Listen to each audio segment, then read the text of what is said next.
नमस्कार, आप देख रहे हैं न्यूज 24 एक्सप्रेस। मैं हूं आपके साथ राशि और आइए बुलेटिन की शुरुआत करते हैं।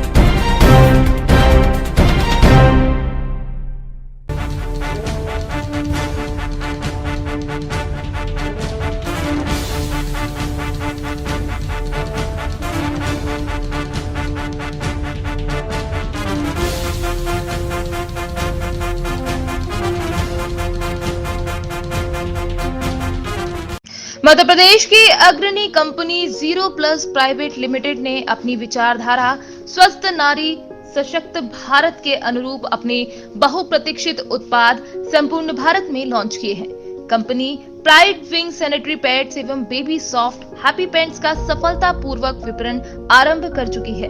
कंपनी का उद्देश्य कम मूल्य पर उच्च गुणवत्ता के उत्पाद समस्त भारतीयों को उपलब्ध कराना है। कंपनी के ग्रुप डायरेक्टर राहुल जैन स्वदेशी भारत एवं वोकल फॉर लोकल के अंतर्गत समस्त भारत में कंपनी की उपस्थिति दर्ज कराना चाहते हैं।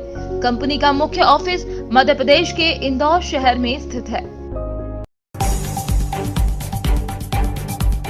भिंड शहर की गल्ला मंडी में व्यापारी के साथ हुई मारपीट के बाद व्यापारियों में आक्रोश व्यक्त था। उसके सुबह दोपहर तक किसानों की तोड़ शुरू नहीं करे और न ही बोली लगाई। तभी भिंड विधायक संजीव सिंह कुशवाहा ने मौके पर पहुंचकर प्रशासन के साथ बैठक कर व्यापारियों की सुविधा की व्यवस्था के पुख्ता इंतजाम करने का आश्वासन दिया और किसानों की व्यापारियों से सरसों की बोली लगाकर तोड़ शुरू कराई। मौके पर एसडीएम उदय सिंह सिकरवा, सीएसपी आनंद राय, तहसीलदार प्रमोद गर्ग, देहात थाने के टीआई ध्यानेंद्र सिंह के अलावा अन्य प्रशासनिक अमला मौजूद रहा। जो मंडी में जो कल जो व्यापारी के साथ मारपीट और लूट हुई है, उसके बाद व्यापारी जो धरने पर बैठे उसके बाद क्या निर्णय लिया? देखिए, कल की घटना के बाद व्यापारियों के द्वारा अपनी चिंता को व्यक्त किया गया था हमारे सामने। उन्होंने यहाँ पर पर्याप्त सुरक्षा बल की मांग की है। हमने यहाँ पर पर्याप्त सुरक्षा बल यहाँ पर व्यवस्था कर दी है, इसलिए अब उनकी सुरक्षा की कोई चिंता नहीं है। इसके अलावा जो गीली सरसों खरीदी जाने का दबाव बन रहा था, तो वो किसानों और व्यापारियों के बीच में एक सहमति बन गई है कि किसी भी प्रकार का गीला माल जो कि बिलो स्टैंडर्ड है उसको नहीं खरीदा जाएगा। इस पर किसानों ने भी अपनी सहमति बना दी है।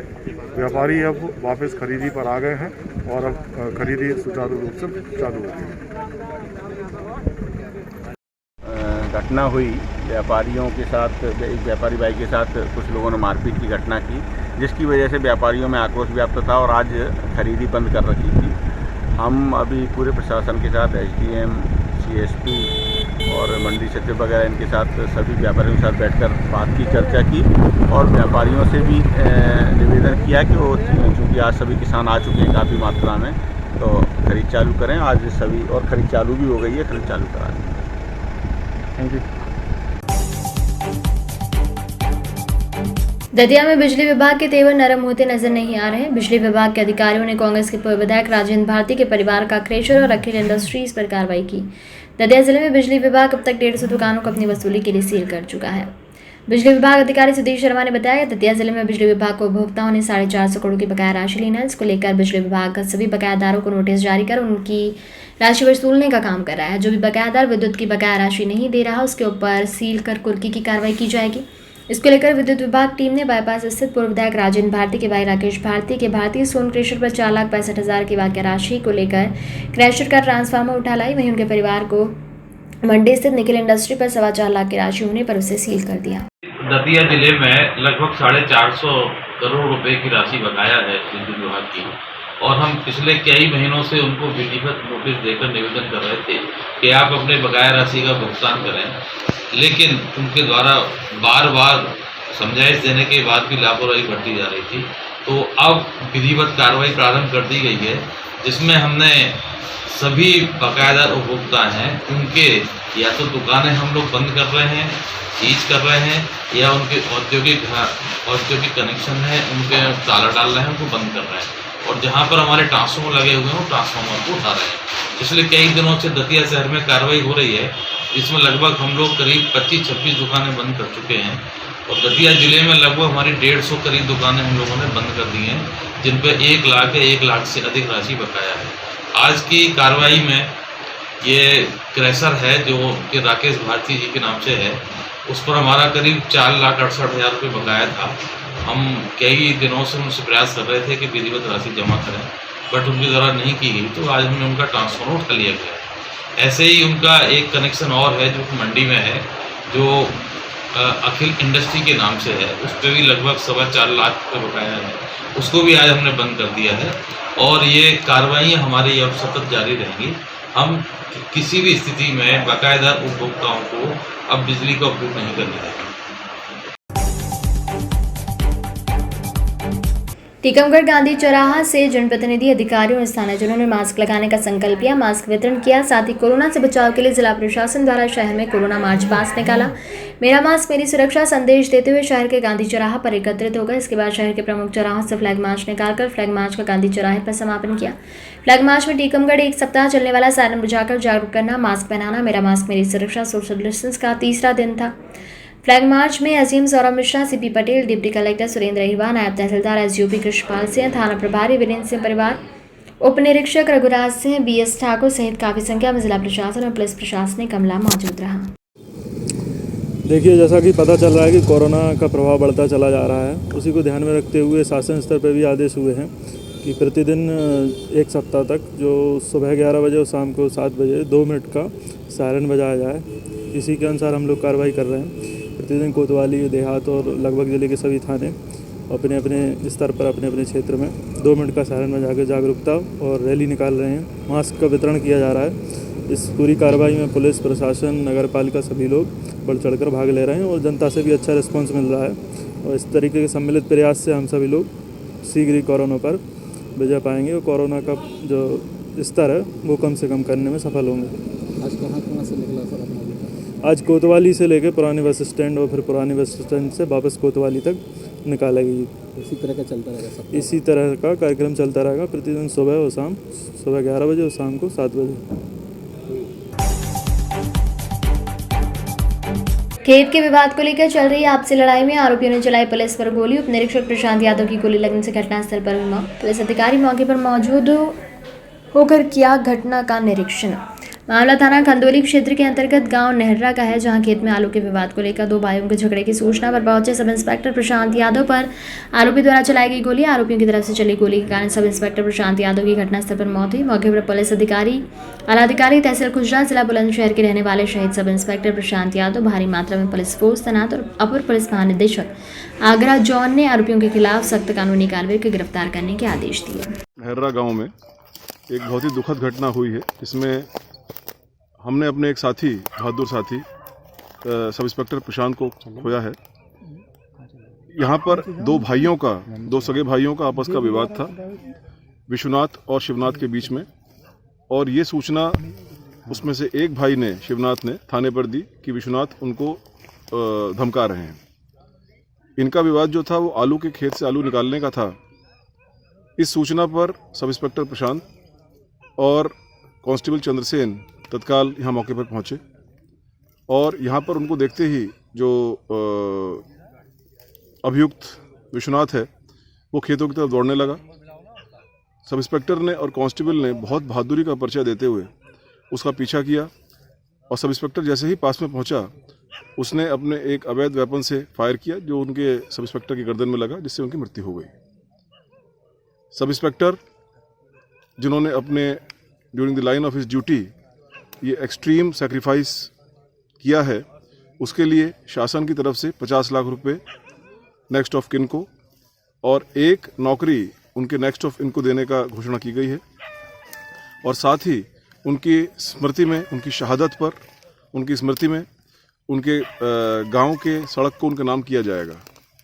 शासन ने उनके इस बहादुरी के कृत्य को देखते हुए उसको शहीद का दर्जा दिया है। और इस पूरी घटनाक्रम में जो भी अभियुक्त है उसके खिलाफ कड़ी से कड़ी कार्रवाई की जा रही है। कई टीमें इसमें लगा दी गई हैं और हमें पूरा विश्वास है कि बहुत ही जल्दी उसके खिलाफ कड़ी से कड़ी कार्रवाई की जाएगी। सर, अभी कोई गिरफ्तारी हुई है क्या किसी की? नहीं, इसमें एक ही अभियुक्त है और उसके लिए कई टीमें यहाँ से लगा दी गई हैं और बहुत ही शीघ्र उसके खिलाफ कड़ी से कड़ी कार्रवाई की जाएगी। सर, घटना कितने बजे की रही होगी? ये घटना आज शाम को करीब 7 बजे की है। 7:10 के आसपास की घटना है। दरोगा जी सर बाइक से आए थे या अपने? काट से? हाँ, अब ये तो अब जांच का विषय है, ये मेरी जानकारी में नहीं है, बट वो यहाँ पर तत्काल जैसे ही गांव में सूचना मिली तो उन्होंने तत्परता का परिचय देते हुए इस भाइयों के इस विवाद को सुलझाने के लिए यहाँ मौके पर पहुंचे और उसके बाद ये दुखद घटना घटित की। पंचायत और ग्रामीण विकास मंत्री महेंद्र सिंह सिसोदिया अरुण क्षेत्र के दौरे पर आसपास के गांव में बारिश और ओलावृष्टि से फसलों में हुए नुकसान का सर्वे करने पहुंचे, जहां उन्होंने तत्काल प्रभाव से सर्वे अधिकारियों के द्वारा सर्वे कराया, जल्द से जल्द बीमा सहायता राशि किसानों को मुहैया कराने का आश्वासन दिया। ग्रामीण मंत्री द्वारा बताया कि मुख्यमंत्री को एक सर्वे रिपोर्ट भेजी गई और किसानों को 100% मुआवजा दिया जाएगा। आरोन के क्षेत्र में 9-10 गांव ऐसे हैं जिसमें बहुत ज्यादा नुकसान हुआ है। साहब मैंने बीमा जमा सुनने दो। और आज हम पूरे प्रशासन को लेकर, कलेक्टर साहब को लेकर सबको मैं आया हूँ, सब खेतों का देख रहे हैं और हमें ये जानकारी भी लग गई है कि सर्वे पूरा हो गया है। माननीय मुख्यमंत्री शिवराज सिंह जी का आदेश है किसी किसान को छोड़ा ना जाए, सबको मुआवजा दिया जाए। कितना प्रतिशत नुकसान होगा किसान का? 100% नुकसान है और उस हिसाब से मुआवजा भी मिलेगा। और किंतु मेरा किसानों से एक ही निवेदन है कि ये प्राकृतिक आपदा है, इसके लिए आपको और हमको सचेत रहना है। अपना फसल बीमा सब लोग कराते रहिए, जिससे मुसीबत के समय अपन को 2 पैसे का लाभ हो जाए। जैसे कई समस्या और 2 बेर बीमा मिलेगा। अभी इस गांव में पानी की बहुत समस्या बताई थी। एक बोर तुरंत स्वीकृत किया गया है, जल्दी से जल्दी उसको लगवाएंगे।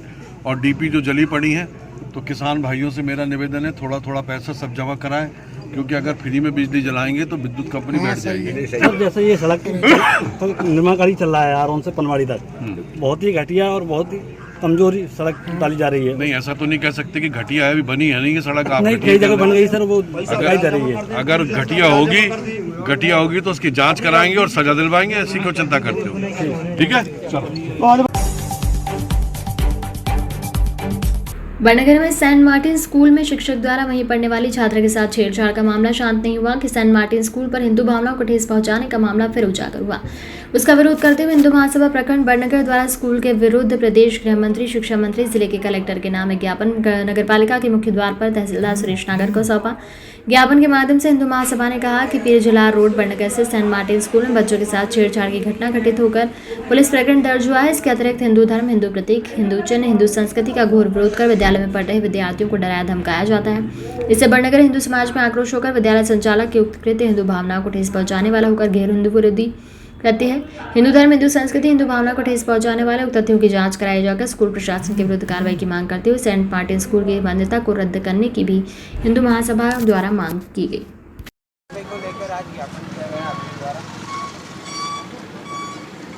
बड़नगर में ईसाई मिशनरियों के द्वारा संचालित विद्यालयों के अंदर जिस प्रकार के कृत्य हो रहे हैं, उन कृत्यों को लेकर हम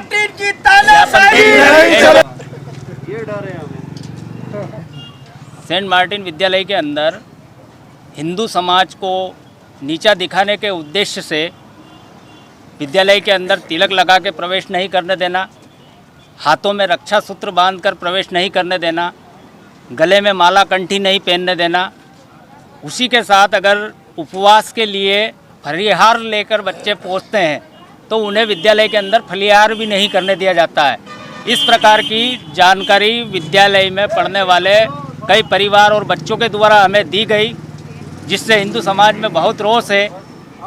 अभी वर्तमान में भी उक्त विद्यालय में कुछ बच्चों के साथ अनैतिक कृत्य करने के प्रयास हुए और गलत व्यवहार हुए, जिसकी शिकायत थाना बड़नगर में हुई। बाकी उक्त विद्यालय की प्रधानाचार्य फरार है, जिसको संरक्षण है कहीं न कहीं। ऐसे विद्यालय की मान्यता समाप्त होना चाहिए, जो कि हिंदू समाज को ठेस पहुंचाने के कृत्य कई सालों से करता आ रहा है, जिसकी शिकायत कई बार विद्यालय में पढ़ने वाले बच्चों के पालकों के द्वारा, परिवार के द्वारा की गई। बाकी प्रशासनिक अधिकारी जाग नहीं रहा है। यह आज हम विश्व हिंदू परिषद की तरफ से प्रशासन को अल्टीमेटम दे रहे हैं कि उक्त विद्यालय के खिलाफ कठोर से कठोर कार्रवाई करे, उस दोषी प्राचार्य को तुरंत गिरफ्तार करे और विद्यालय की मान्यता समाप्त करे। अन्यथा विश्व हिंदू परिषद को बड़ा आंदोलन करने के लिए बाध्य होना पड़ेगा, जिसकी समस्त जवाबदारी प्रशासन की रहेगी। जनपद हरदोई अवैध रूप से संचालित नर्सिंग होम में हुई प्रसूता की मौत, मुख्य चिकित्सा अधिकारी हरदोई ने दिए जांच के आदेश। हरदोई थाना टटियावा के अंतर्गत गोपामऊ अवैध रूप से चल रहे ख्वाजा नर्सिंग होम में गोपामऊ के मोहल्ला कन्नौजी पश्चिम निवासी मेवाराम ने अपनी पत्नी माधिर 22 मार्च 9 बजे नर्सिंग होम में एडमिट कराया। नर्सिंग होम में उसकी पत्नी ने एक बच्ची को जन्म दिया। बच्ची के जन्म के बाद आशा खान ने प्रसूता को इंजेक्शन लगा दिया, जिससे कुछ देर बाद मौत हो गई। परिजनों ने नर्सिंग होम में हंगामा किया तो नर्सिंग होम के डॉक्टर सहित समस्त स्टाफ मौके से फरार हो गए। सूचना पर पहुंची पुलिस ने महिला के शव को कब्जे में लेकर पोस्टमार्टम कराया। जब अवैध नर्सिंग होम संचालन के बारे में मुख्य चिकित्सा अधिकारी हरदोई से बात की गई तो सीएमओ हरदोई ने बताया, ये सर जो थाना टनियामा क्षेत्र के जो गोपामऊ कस्बे का नर्सिंग होम के संबंधित कुछ जानकारी आपको प्राप्त हुई है, इस संबंध में आप? इसके संबंध में हम एक समाचार पत्र के एक कटिंग के थ्रू प्राप्त हुई है हमें, जिसमें यह देखा गया है कि स्वजन ने शिकायत किया है कि एक निजी नर्सिंग होम, जिसका नाम तो उन्होंने नहीं दिया, और उसमें अपने स्वजन को ले गए थे टनियावा थाना के गोपामऊ में, जो हमारे हरियाणा CSC के अंतर्गत आता है। तो वहां पर ले गए और उन्होंने प्रसव कराया सोमवार को, और शाम को एक बच्चे का जन्म हुआ और उसके बाद उसके माता का देहांत हो गया। उसका स्वजन का आरोप है कि उन्होंने हमारे मरीज को जब गंभीर थी तो जिला अस्पताल क्यों नहीं भेजा। यह बहुत वाजिब प्रश्न है स्वजन का, और इसमें हमने तत्काल इसको संज्ञान में लेकर के CSC हरियाणा के medical officer incharge doctor Akhilesh Vajpayee को सूचना दिया और उनसे आदेशित किया कि आप इस प्रकरण की संपूर्ण जांच अपने स्तर से करें। यह क्लिनिक हमारे CMO ऑफिस से रजिस्टर्ड थी कि नहीं थी, अगर नहीं थी तो उसके खिलाफ कार्रवाई उस धारा में करना पड़ेगा, और अगर थी तो उसके रजिस्ट्रेशन कैंसिलेशन के लिए तत्काल हमारे पास सूचना भेजें और हम उसका रजिस्ट्रेशन कैंसिल करेंगे, और जो भी विधिक कार्रवाई होगी हम कार्रवाई करेंगे। क्या घटना हुई आपके साथ? सर जो है कि डॉक्टर नईम के यहाँ ले गए थे मरीज को, वहाँ पे देहांत हो गया और उसके बाद डेड बॉडी को बाहर निकाल दिया उन्होंने। किस संबंध में आप मरीज वहाँ ले गए थे? बच्चा प्रसव था। अच्छा, तो फिर क्या हुआ, कैसे क्या हुआ, पूरी घटना बताइए। सर जो है ले गए थे हम सुबह 9 बजे ले गए थे। उसके बाद में 6 बजे लड़की का जन्म हुआ। उसके बाद में 7 बजे उनका देहांत हो गया। हमारा कहना है कि उन्होंने 1 घंटा पहले हमारे मरीज को क्यों नहीं बताया कि काफ़ी ज़्यादा है। हम जिला पर स्तर पर लेते थे। ये किस स्तर के डॉक्टर हैं, कैसे डॉक्टर हैं, क्या है इनके पास? ये सर जो है भोला साहब डॉक्टर हैं और कोई डिग्री इनके पास नहीं है। कहाँ पे क्लिनिक है? गोपामऊ में, मोहल्ला मिश्राना। आप लोग कहाँ से आए हैं? हम गोपामऊ मोहल्ला कन्नौजी पश्चिमी टुकड़ी। अच्छा, मृत्यु हो जाने के बाद में आप लोगों द्वारा क्या कार्रवाई की गई है? सर अभी तक कोई कार्रवाई नहीं की गई। थाने पे गए थे? हाँ गए थे। क्या हुआ? कल के लिए बताया था। नारायणपुर मारवाड़ी युवा मंच के द्वारा गुरुवार को श्याम निशान पदयात्रा निकाली गई। पदयात्रा का शुभारंभ नारायणपुर प्रखंड के करमदाहा स्थित दुख हरण बाबा मंदिर प्रांगण से निकाली गई। इस दौरान दर्जनों की संख्या में श्याम भक्त हाथों में ध्वज लिए खाटू वाले श्याम बाबा के जयकारे लगाते हुए करमदाहा से नारायणपुर के लिए पैदल निकले। धार्मिक पैदल पदयात्रा में मारवाड़ी समाज के स्त्री पुरुष बच्चे नौजवान सभी ने बढ़ चढ़कर हिस्सा लिया। सभी के हाथों में श्याम पताका और मन में उमंग थी। पदयात्रा पूरे गाजे बाजे के साथ भक्तिमय माहौल में करमदाहा से नारायणपुर मुख्यालय से अग्रसेन भवन पहुंची। इस संबंध में मारवाड़ी युवा मोर्चा नारायणपुर के अमित रेखा ने बताया कि खाटू वाले बाबा श्याम के प्रति भक्ति और श्रद्धा को लेकर नारायणपुर मारवाड़ी युवा मोर्चा के तत्वावधान में प्रखंड के करमदाहा से मुख्यालय से अग्रसेन भवन तक पैदल निशान पदयात्रा निकाली गई। पदयात्रा के बाद खाटू वाले श्याम बाबा की पूजा आरती और रात्रि में भजन कीर्तन का आयोजन किया जाएगा। उन्होंने कहा कि इस निशान पदयात्रा में मारवाड़ी समाज के सभी वर्ग के लोगों ने बढ़ चढ़कर हिस्सा लिया। सभी के मन में खाटू वाले बाबा श्याम के प्रति अपार श्रद्धा भक्ति देखी गई। पदयात्रा में मारवाड़ी समाज के आनंद अलमिया, अमित रेखान, प्रदीप वेद, मोहनलाल पधार, गोलू वेद, निक्की रेखा, गौतम वेद, पंकज वेद, रंजीत वेद, विनीता वेद, लक्ष्मी वेद सहित अन्य शामिल थे। श्याम पद निशान यात्रा है जो कि करमदा बाबा दुखिया महादेव मंदिर से नारायणपुर धर्मशाला जाएगी। श्याम भक्त गाजे बाजे के साथ श्याम धुन को बजाते हुए भक्ति भाव से पैदल चलेंगे, और जो प्रेमी पैदल नहीं जा सकता है वो अपनी गाड़ी में जाएंगे, जयकारा लगाते हुए जाएंगे। यह हम लोग का प्रथम श्याम निशान पद यात्रा है। श्याम बाबा के पूजा के लिए ये मारवाड़ी नारायणपुर मारवाड़ी युवा मंच श्याम मित्र मंडल के द्वारा आयोजित किया गया है नारायणपुर में। नौगांव क्षयरोग चिकित्सालय के प्रभारी अधीक्षक doctor Rakesh Chaturvedi, doctor JK. Agarwal, doctor Puneet Verma, doctor Megha Oberoi, doctor Pranjal Chaturvedi समस्त स्टाफ की उपस्थिति में बुंदेलखंड के समाज सेवी संतोष गंगेले कर्मयोगी के विशिष्ट अतिथि के रूप में उपस्थित रहे। टीबी हारेगा देश जीतेगा का संकल्पियाँ, जिसमें टीबी रोग के संबंध में जानकारी दी गई, रोकथाम के तरीके पर विस्तार से चर्चा की गई। शासन द्वारा चल रही पोषण योजना के बारे में जानकारी में बताया कि मरीज को उपचार के दौरान 500 रुपये प्रति माह प्रदान किए जाते हैं। संपूर्ण इलाज जाँच शुद्धता की जाती है। मरीजों की रोग से संबंधित समस्या का निराकरण तत्काल किया जाता है। इस अवसर पर डॉक्टर राकेश चतुर्वेदी द्वारा क्षय अधिकारी ने समस्त कर्मचारियों को क्षय रोग से पीड़ित मरीजों के इलाज में पूर्ण ईमानदारी और सहानुभूतिपूर्वक कार्य करने की नसीहत दी। सभी लोगों को मास्क वितरण किया और नुक्कड़ नाटक गायन से लोगों को टीबी के प्रति जागरूक किया। आज क्षय चिकित्सालय नौगांव में विश्व क्षय दिवस के रूप में जो मनाया गया है।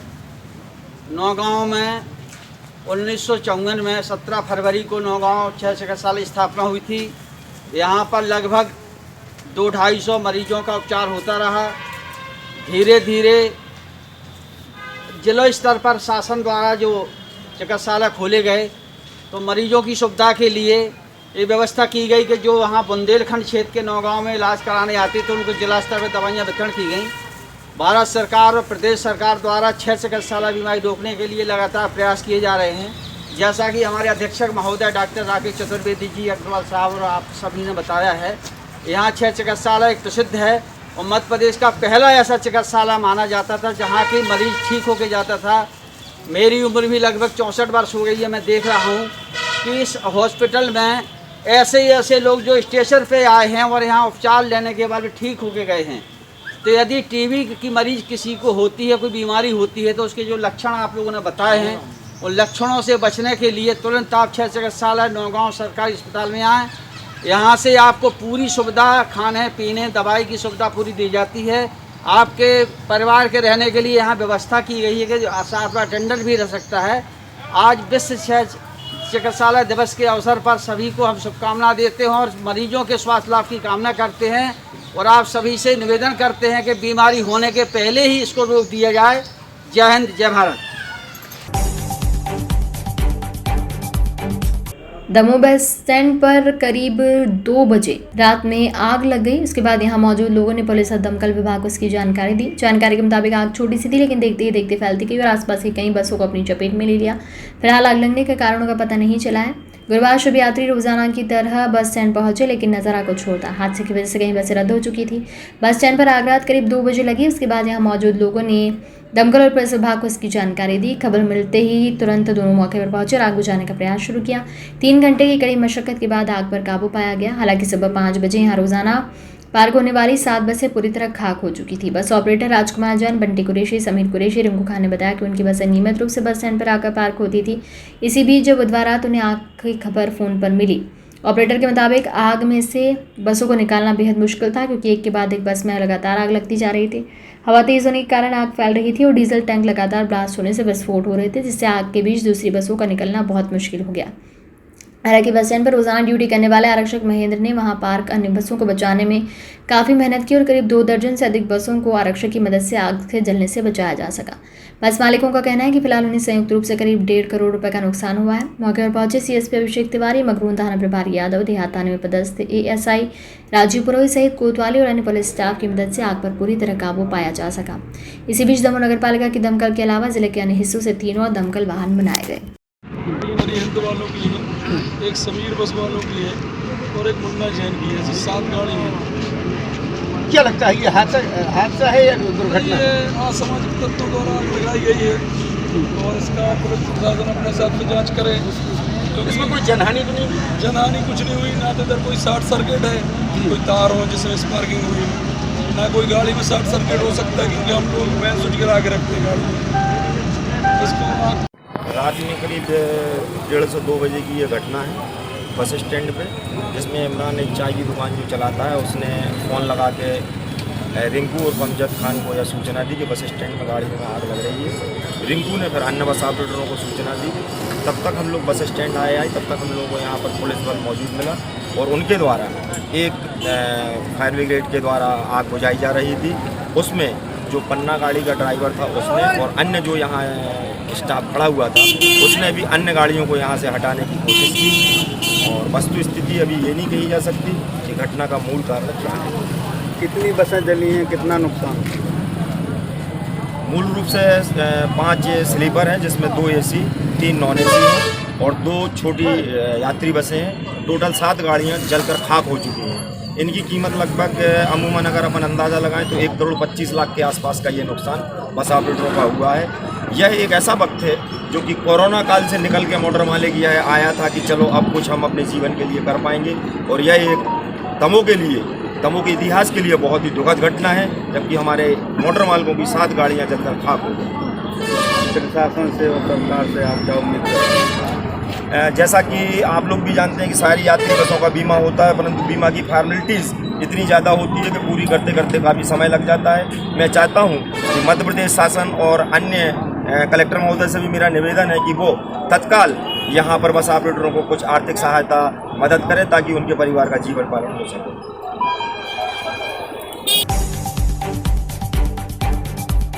हाउसिंग बोर्ड कॉलोनी जांजगीर में सोनिया सूर्यवंशी ने फांसी लगाकर आत्महत्या की। जांच में जुटी पुलिस। दरअसल मामला जांजगीर कुंदवाली क्षेत्र का है, जहां मृतक के पति ने बताया कि ग्राम सारा गांव की निवासी है, जो पिछले 12 वर्षों से हाउसिंग बोर्ड में निवास करते आ रहे हैं। शराब पीकर पति पत्नी के बीच गाली गलौज और लड़ाई हुई। इसके बाद रूम में मृतक और उसके 2 बच्चे सोए हुए थे। उसका बेटा सुबह 5 बजे सोकर उठा तो देखा कि मां फांसी पर लटकी हुई है। अपने पापा को बताया। उसने जाकर देखा तो गले में गमछा लगाकर फांसी पर लटकी हुई थी। बिना सूचना के शव को नीचे उतार दिया गया। इसके बाद में डायल 112 को सूचना दी गई। इसके बाद डायल 112 थाना कोतवाली जांजगीर से ललित कुमार चंद्रा के द्वारा मौके पर पहुंचकर शव का पंचनामा कर पोस्टमार्टम के लिए भेज दिया गया। ये जांजगीर कोतवाली थाना क्षेत्र का मामला है, जिसमें हाउसिंग बोर्ड कॉलोनी जांजगीर में अटल आवास में निवासरत सोनिया सूर्यवंशी, जिसके पति का नाम मनोज कुमार सूर्यवंशी है, उस महिला के द्वारा लगभग 32 साल इसकी उम्र है, इसके द्वारा फांसी लगा ली गई।